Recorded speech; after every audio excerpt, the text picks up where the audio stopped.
Picture this. You wake up, it's 6 a.m., your alarm goes off, and for the first time in maybe years, you don't hit snooze. You're not dreading the day. You're not already exhausted before your feet touch the floor. Instead, there's this quiet sense of control, like you actually have a plan and you trust it. That was not my reality 2 years ago. 2 years ago, I was waking up at 10 a.m., scrolling my phone for 45 minutes before getting out of bed, feeling behind before the day even started, and wondering why nothing in my life seemed to be moving forward. Today, I want to walk you through the exact morning routine that completely changed that, because what I discovered wasn't just a productivity hack, it was something much deeper than that. Hey guys, the Level Up guy here. If you're new, I help people with improving their lives in every single way. Let me start by being honest with you.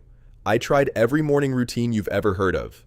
Cold showers, journaling, meditation, the 5 a.m. wake-up call, drinking a liter of water before coffee.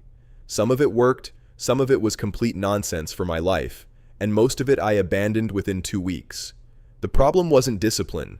The problem was that I was copying someone else's system without understanding why it worked for them. And that distinction is everything.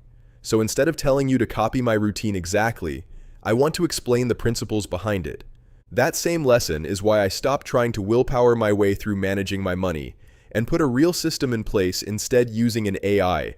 That's a resource I'll get into later in the video. Once you understand why a system works, you actually stick with it. The first thing I changed was the night before. I know, you clicked on a morning routine video and I'm already talking about the night before. Bear with me. The research on sleep and cognitive function is overwhelming at this point. When you go to bed without a clear intention for the next morning, your brain doesn't have anything to anchor to when you wake up. You're essentially starting from zero every single day. So the single most impactful thing I did was spend 5 minutes before bed writing down 3 things I wanted to accomplish the next morning. Not the whole day, just the morning. 3 things. That's it. This small act created what psychologists call an implementation intention, a mental bridge between where you are and what you'll do next. My mornings stopped feeling like a blank wall I had to climb and started feeling like a path I was already on. Now let's talk about the actual wake-up. When that alarm goes off, your body is in a physiological state called sleep inertia. Your core temperature is low, your cortisol is just beginning to rise, and your prefrontal cortex, the decision-making part of your brain, is basically still offline. This is exactly why you make bad decisions in the first 5 minutes of being awake. You reach for your phone because it's easy, not because it's good for you. Here's what I did instead. The moment my alarm went off, I had one rule and only one rule. Stand up within 10 seconds. Not check the time, not think about whether I was tired, just stand up.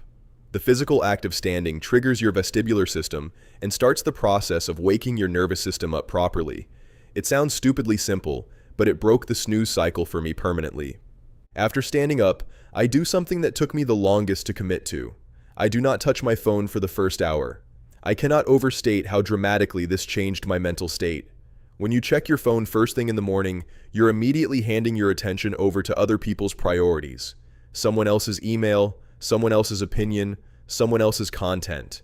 You start the day in reactive mode instead of creative mode.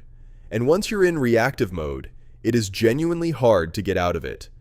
The research on this is consistent across multiple studies. Morning phone use correlates strongly with higher anxiety, lower productivity, and worse mood throughout the day. 1 hour of phone-free time in the morning gave me back a version of myself I had forgotten existed. Now here's the part about AI I promised you, and it runs on the exact same logic. That whole idea of not handing your attention over to someone else's priorities the second you wake up.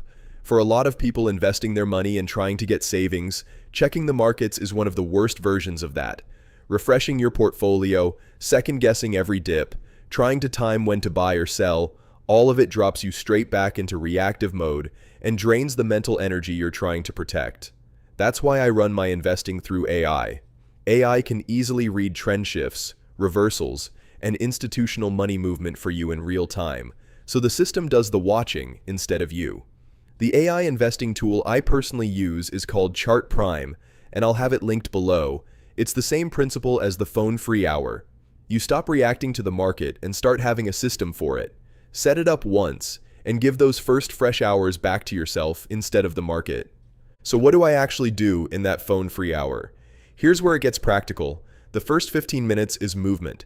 And I want to be clear, this doesn't mean a full workout. A full workout in the morning is great if you can sustain it, but most people can't, and they give up everything else when they miss a day. For me, 15 minutes of walking, stretching, or light movement is enough to spike my dopamine, get my circulation going, and signal to my nervous system that the day has started. Consistency over intensity is the rule here. 15 minutes every day beats an hour 3 times a week, full stop. After movement comes what I call the clarity window. This is 10 minutes of either journaling or just sitting quietly and thinking. No agenda, no prompts, no guided meditation app required. I just sit with my thoughts and let them organize themselves. The human brain processes an enormous amount of information while you sleep, and the early morning is when that processing surfaces into conscious thought. If you immediately flood your mind with external input, you lose access to whatever your own brain was trying to hand you. Some of my most important realizations, creative ideas, and problem solutions have come in this quiet 10-minute window. It's not woo, it's neuroscience. Then I eat breakfast. This sounds obvious, but I was the person who skipped breakfast for years in the name of intermittent fasting, and then wondered why my focus was terrible by 9 a.m. Look, intermittent fasting works for some people. It did not work for me when I was trying to do focused cognitive work in the morning. A simple meal with protein, something like eggs or Greek yogurt, made a measurable difference in my mental stamina. Your brain runs on glucose. Give it fuel. After breakfast, I spend the last 20 or so minutes of that first hour doing what I call deep work. This is the single most valuable thing I do in my entire day. Before the world gets loud, before notifications start, before my energy gets pulled in 17 directions, I work on the one thing that actually matters most right now. Not email, not admin tasks, not easy wins. The hard thing, the important thing, the thing I tend to avoid because it requires real mental effort. Doing this first, when my willpower is highest and my mental resources are fresh, changed my output in ways I genuinely did not expect.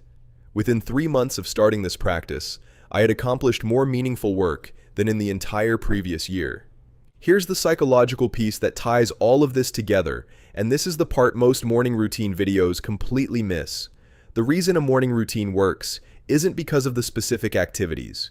It's because of what those activities signal to your brain about who you are. Every morning that you follow through on your routine, you cast a vote for a particular identity. The identity of someone who is disciplined, intentional, and in control of their life. And over time, those votes accumulate. Your self-image starts to shift. And when your self-image shifts, your behavior shifts to match it, not just in the morning, but across your entire day. The morning routine is actually an identity routine disguised as a productivity strategy. I want to address the objection that's probably forming in your head right now. What about days when life falls apart? Kids, early meetings, sickness, travel. Here's my answer. You don't need to do the full routine every day. You need to do some version of it. Even on my worst, most chaotic mornings, I do 2 things. I stand up within 10 seconds of my alarm, and I avoid my phone for at least 30 minutes. That's the minimum viable version of this routine, and it keeps the identity thread intact, even when everything else is messy. The routine doesn't have to be perfect. It just has to exist. The results I've experienced from this routine over 2 years are real, and they're measurable. I've launched a business, gotten in the best physical shape of my adult life, repaired relationships that I had let slip because I was always too scattered, and most importantly, I wake up most mornings feeling like the day is mine, not like I'm already losing it before it starts. That feeling, that quiet sense of agency and ownership over your own life, is worth more than any specific achievement I could name. If you take nothing else from this video, take this. The morning is the one part of the day that belongs entirely to you, before the demands, the notifications, and everyone else show up. Protect that window like it's the most valuable thing you own, because honestly, it might be. But here's the thing nobody tells you. Your morning routine is only as strong as the night before it. Everything I just showed you falls apart if your evenings are a mess, and that's exactly what I break down next. I just posted a full video on the evening habits that make this entire routine actually stick. It's on screen right now, If you found this video valuable, then this next one is several times more valuable to getting started. Go watch it before you try any of this. Tap it, and I'll see you over there.